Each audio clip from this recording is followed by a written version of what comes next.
र अहिले चाहिँ हाम्रो घरमा पाहुनाहरू आएको छ हो के भन्नु कालो लौका भाइहरू हाम्रो गाउँको पाहुना कालो लौका है सिद्धान्त र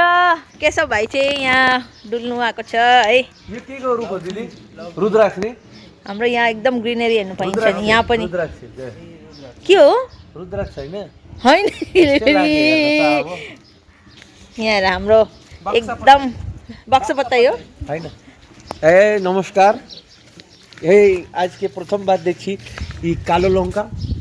देखथिनस् अरे देखेको थिइनस् ना ना देखा नहीं था हम कहिले देखेको थिएन यहाँ हेर्नु सक्छु जामुनको पेट पनि रहेछ ए हाम्रोमा के रुपाई कता सुन्तला पनि छ अरे हो कता कता भन्दैछ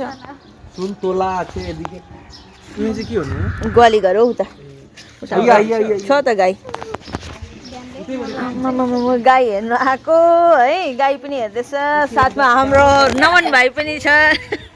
हामीलाई चारैतिर चाहिँ मेवाको रुख चाहिँ पुरा देखियो एउटा दुईटा तीनटा कतिवटा छ कतिवटा यहाँ न यहाँ यसमा फल हुँदै थियो त यहाँ चाहिँ एउटा ठुलो बडे इस्कुस कस्तो दामी मन पर्यो मन पर्यो नेपाली लामो खालको रहेछ जर्सी गाई हो वहीँको त गुल्माकै त हो यो गुल्माकै गाई हो दाना पाक्छ दाना यहाँ खाना यो चाहिँ गुल्माकै गाई हो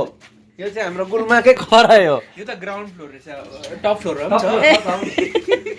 टप फ्लोरमा कतिवटा गाई छ तर टिकाउँछ कोही बस्नुहुन्छ माथि यसो गाईको खानाहरू छौ परल जाऊ तिमी गएको छैन होइन जाऊ जाऊ डुलेर आऊ दुईटै गाई